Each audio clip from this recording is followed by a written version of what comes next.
Hello friends, स्वागत है आप सबका आपके अपने चैनल वेद एकेडमी में। आज की वीडियो में हम गॉस की प्रमेय की स्टडी करने वाले हैं। अगर आप ये वीडियो एंड तक देखते हैं तो आपको गॉस की प्रमेय में कभी भी कोई प्रॉब्लम नहीं होगी, एक एक चीज आपको अच्छे से समझ आएगी। उसके लिए आपको वीडियो को एंड तक देखना होगा और आपने हमारा चैनल अभी तक सब्सक्राइब नहीं किया तो चैनल सब्सक्राइब जरूर कर लें ताकि जो भी न्यू अपकमिंग वीडियोस हैं उनके नोटिफिकेशन आप तक सबसे पहले पहुंच सके। तो चलिए वीडियो स्टार्ट करते हैं। सबसे पहले हम स्टेटमेंट देख लेते हैं। तो स्टेटमेंट है हमारी किसी बंद पृष्ठ से।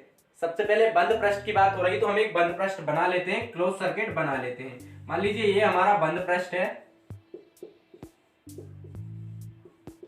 इसके अंदर हमने मान लिया कि Q1, Q2, Q3 and Q4 आवेश उपस्थित है। इतना हो गया कि किसी बंद पृष्ठ से गुजरने वाला कुल विद्युत फ्लक्स। देखिए विद्युत फ्लक्स को हम फाई ई से रिप्रेजेंट करते हैं। अब ये विद्युत फ्लक्स क्या होता है आगे हम डिटेल से समझेंगे। कुल विद्युत फ्लक्स उसके अंदर उपस्थित, किसके अंदर उपस्थित? बंद पृष्ठ के अंदर उपस्थित कुल विद्युत आवेश का, कुल विद्युत आवेश का। इसके अंदर हमने कितना आवेश माना है?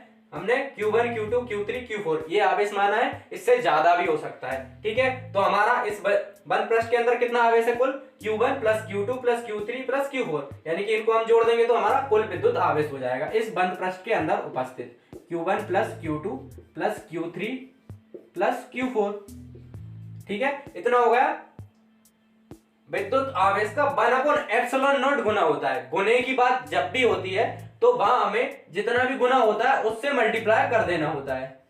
तो ये हो गया हमारा स्टेटमेंट कि किसी बंद पृष्ठ से, ये हमने बंद पृष्ठ मान लिया, इसके अंदर हमने आवेश मान लिया कि इतना आवेश उपस्थित है, इससे ज्यादा भी हो सकता है, गुजरने वाला कुल विद्युत फ्लक्स। ठीक है, विद्युत फ्लक्स को हम फाई से रिप्रेजेंट करते हैं। कुल विद्युत फ्लक्स उसके अंदर उपस्थित, किसके अंदर उपस्थित? बंद पृष्ठ के अंदर उपस्थित कुल विद्युत आवेश का। बंद पृष्ठ के अंदर जितना भी आवेश उपस्थित होगा उसका 1/ε0 गुना होगा। गुने की जब भी बात होती है हमें मल्टीप्लाई कर देना होता है, तो 1/ε0 गुना होता है। देखिए जहां भी कुल की या फिर संपूर्ण की बात होती है, कुल या फिर संपूर्ण बात एक ही है, कुल या संपूर्ण की बात होगी तो वहां हमें एक मैथमेटिकल टर्म यूज करनी होती है जिसका नाम होता है समेशन।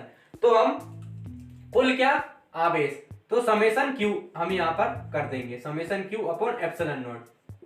ठीक है, ये हमारा विद्युत फ्लक्स निकल के आ गया है गॉस की प्रमेय के अकॉर्डिंग। ठीक है, एक बार और हम समझ लेते हैं कि किसी बंद पृष्ठ से, ये हमारा बंद पृष्ठ है, गुजरने वाला, इस बंद पृष्ठ से गुजरने वाला कुल विद्युत फ्लक्स फाई ई उसके अंदर उपस्थित, किसके अंदर उपस्थित? इस बंद पृष्ठ के अंदर उपस्थित कुल विद्युत आवेश का। इस बंद पृष्ठ के अंदर कितना भी आवेश होगा उसका 1/ε0 गुना होगा। इतनी चीज हो गई। अब ये ε0 होता क्या है? ठीक है, ये ε0 को हम बोलते हैं वायु या फिर निर्वात की विद्युतशीलता। क्या बोलते हैं? वायु या निर्वात की विद्युतशीलता इसे हम कहते हैं।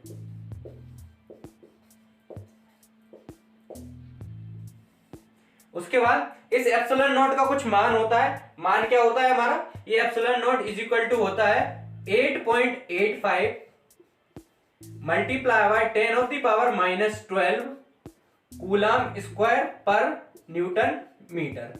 देखिए यहां से भी आपको क्वेश्चन बन सकते हैं कि ε0 को हम क्या कहते हैं? वायु या फिर निर्वात की विद्युतशीलता कहते हैं, और इसका मान कितना होता है? 8.85 मल्टीप्लाई बाय 10⁻⁻12 कूलम स्क्वायर पर न्यूटन मीटर। तो ये हमारी गॉस की प्रमेय हो गई। एक बार और हम अच्छे से समझ लेते हैं। तो किसी बंद पृष्ठ से गुजरने वाला, हमने ये बंद पृष्ठ ले लिया। ठीक है, इसके अंदर हमने आवेश मान लिया Q1, Q2, Q3, Q4। कितना भी आवेश होगा तो जो विद्युत फ्लक्स होगा जो हमारा बंद पृष्ठ से है उसमें उपस्थित कुल विद्युत आवेश का, इसमें जितना भी विद्युत आवेश होगा उसका 1/ε0 गुना होगा। ये हमने लिख दिया। और कुल या फिर संपूर्ण की जहां भी बात होती है हम वहां पर एक मैथमेटिकल टर्म यूज करते हैं जिसका नाम होता है समेशन। इसका मतलब होता है कुल या फिर संपूर्ण, तो समेशन Q डिवाइड बाय ε0। तो यहां से हमारा ये विद्युत फ्लक्स निकलकर आ गया है। अब हम समझ लेते हैं कि ये विद्युत फ्लक्स होता क्या है, इसके बारे में थोड़ा डिटेल से हम समझ लेते हैं। अब हम समझ लेते हैं कि विद्युत फ्लक्स होता क्या है। ठीक है, तो विद्युत क्षेत्र में उपस्थित किसी पृष्ठ से गुजरने वाली लंबवत विद्युत बल रेखाओं की कुल संख्याओं को उस पृष्ठ का विद्युत फ्लक्स कहते हैं। मान लीजिए ये हमारा विद्युत क्षेत्र है, ठीक है, इसमें हमारा कोई पृष्ठ रखा हुआ है, तो इस पृष्ठ से जितनी भी लंबवत विद्युत बल रेखाएं गुजरेगी, लंबवत यानी कि परपेंडिकुलर, तो इस पृष्ठ से जितनी भी लंबवत विद्युत बल रेखाएं गुजरेंगी उनको ही हम इस पृष्ठ का विद्युत फ्लक्स कहेंगे। इसको हम फाई ई से रिप्रेजेंट करते हैं, ठीक है। इसका फॉर्मूला होता है E D S cos theta. अब देखिए ई क्या होता है, तो ई होता है हमारा विद्युत क्षेत्र की तीव्रता। ई को हम क्या कहते हैं, विद्युत क्षेत्र की तीव्रता कहते हैं। डीएस ये हमारा इस पृष्ठ का क्षेत्रफल हो जाएगा जो विद्युत क्षेत्र में उपस्थित है उस पृष्ठ का, तो विद्युत क्षेत्र में उपस्थित पृष्ठ का क्षेत्रफल,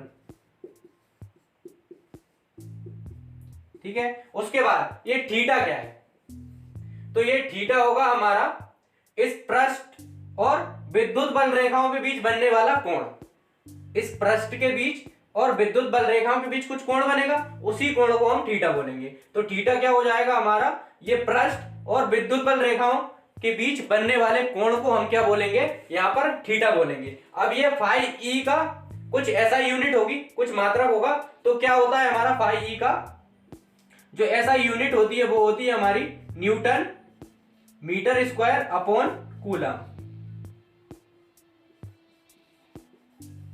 Newton metre square upon coulomb होती है, ठीक है। ये इसकी ऐसा यूनिट होती है। और ई होता है हमारा विद्युत क्षेत्र की तीव्रता, डीएस होता है विद्युत क्षेत्र में उपस्थित पृष्ठ का क्षेत्रफल, विद्युत क्षेत्र में जो हमारा पृष्ठ उपस्थित है उस पृष्ठ का क्षेत्रफल, और थीटा होता है इस पृष्ठ और विद्युत क्षेत्र के बीच बनने वाला कोण, ठीक है। उसके बाद जो हमने विद्युत फ्लक्स होगा उसका ऐसा यूनिट में मात्रक देख लिया, क्या होगा, newton metre square upon coulomb, ठीक है। तो ये हमारा विद्युत फ्लक्स होगा। आई होप आपको वीडियो पसंद आई होगी। अगर आपको वीडियो पसंद आई है तो वीडियो को लाइक शेयर एंड चैनल को सब्सक्राइब जरूर करें। एंड तक हमारे साथ बने रहने के लिए धन्यवाद।